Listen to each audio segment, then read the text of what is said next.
कैसे हैं आप? कार्यक्रम में आप सभी का स्वागत है। आपके साथ मुझे बहुत आनंद आता है।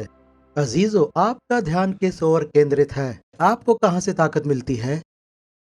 क्या आप यहोशू के समान कह सकते हैं, मैं और मेरा घराना परमेश्वर की सेवा करेंगे? क्या आप भजन संहिता 20:7 के समान कह सकते हैं, किसी को घोड़ों पर भरोसा है, किसी को रथों पर हम तो अपने परमेश्वर यहोवा ही का नाम लेंगे। अगर आप पैसा बनाने पर ही केंद्रित हैं, अगर आपका ध्यान कहीं और केंद्रित है सिवाय उस परमेश्वर के, तो आप मुसीबत में हैं, क्योंकि बाकी सब कुछ धरा का धरा रह जाएगा। अर्थव्यवस्था, हमारे नैतिक मूल्य, आपसी संबंध या हमारी सेहत या कुछ भी हो, इन सब का अंत होगा। हमारा भरोसा और हमारा ध्यान केवल परमेश्वर पर होना चाहिए। मैं हाल ही में पढ़ रहा था मत्ती का 26 अध्याय 52 आयत में। आप कार्यक्रम के बाद इसे पढ़ सकते हैं। यहाँ यीशु गतसमनी बाग में था चेलों के साथ, और चेले सो गए थे। अचानक महायाजक और पकड़वाने वाले आ जाते हैं और यीशु को पकड़ लिया जाता है।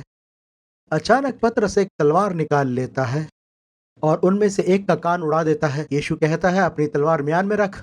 जो तलवार चलाते हैं वो तलवार से नाश किए जाएंगे। फिर वो 53 आयत में कहता है, अगर मैं अपने पिता से कहता तो वो स्वर्गदूतों की 12 सैन्य दल से अधिक मेरे पास अभी भेज देता। अजीजों, हमारा भरोसा परमेश्वर पर है, हमारी योग्यता पर नहीं। हमारा भरोसा हमारे कॉलेज की डिग्री पर नहीं है। इस डिग्री के बाद भी कुछ नहीं बदलेगा। हाँ, आप और काबिल बन जाएंगे कि आपको अच्छी नौकरी मिल जाए, पर अंदरूनी शांति अपने परमेश्वर को जानने के बाद ही मिलेगी। परमेश्वर के लिए कोई काम कठिन नहीं है। उत्पत्ति 18:14 में यही लिखा है। क्या प्रभु के लिए कोई कार्य संभव है? वो आपसे पूछता है।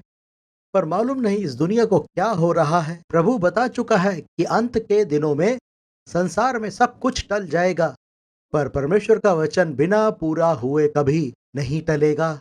यीशु ने कहा, आकाश और पृथ्वी टल जाएंगे, पर मेरे शब्द कभी ना टलेंगे। तो मेरे दोस्त, अगर आपको मन में शांति चाहिए, मैडम, अगर आप अपने बच्चों की सुरक्षा चाहती हैं, तो वो परमेश्वर के वचन के द्वारा मिलेगी। ये जानने के द्वारा कि आप यीशु में कौन हैं। मैं मसीह में सब कुछ कर सकता हूँ जो मुझे सामर्थ्य देता है। फिलिपियों 4:13 वचन 19 वचन कहता है, मेरा परमेश्वर अपने उस धन के अनुसार जो महिमा सहित मसीह यीशु में है तुम्हारी हर एक घटी को पूरी करेगा। जी हाँ, किसी को रथों पर, किसी को घोड़ों पर भरोसा है, पर हम परमेश्वर यहोवा के नाम पर भरोसा रखेंगे। पौलुस अपने दमिश्क के मार्ग के अनुभव के बाद, जब वो तरसुस का शाऊल से प्रेरित पौलुस बन चुका था, कहता है फिलिपियों 1:21 में, मेरे लिए जीवित रहना मसीह है और मर जाना लाभ है। उसे मरने का डर नहीं। वो जानता था मरने के बाद मैं स्वर्ग जाऊंगा। उसका सिर काट दिया गया रोम में। उसे क्रूस पर नहीं चढ़ाया गया क्योंकि वो रोमी नागरिक था, और उन दिनों में कोई भी रोमी नागरिक क्रूस पर नहीं चढ़ाया जाता था, तो उसका सर धड़ से अलग किया गया। पर आज आप क्या सोचते हैं वो कहाँ होगा? शायद यीशु के चरणों में, क्योंकि वो शहीद हुआ।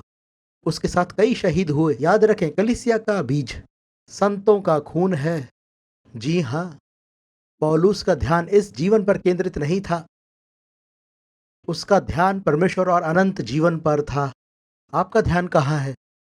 मेरी उम्र जैसे जैसे बढ़ रही है, मेरा इस दुनिया से लगाव कम होता जा रहा है। दुनिया बहुत नाजुक और अस्थायी होती जा रही है। वो आज है, कल नहीं। लिखा है, ये जीवन धुंध के समान है, मैदान के फूल के समान। क्यों ना हम अपना ध्यान प्रभु पर ही रखें, यीशु पर केंद्रित रहना सीखें, इस वचन को और गंभीरता से पढ़ना सीखें। तब आप देखेंगे कि परमेश्वर की असीम शांति, जो समझ से बिल्कुल परे है, आपको मिलेगी। हम जल्द मिलेंगे। प्रभु आशीष दे। Good bye. We trust that you have been blessed by today's message. For more information, please visit angusbuchan.com.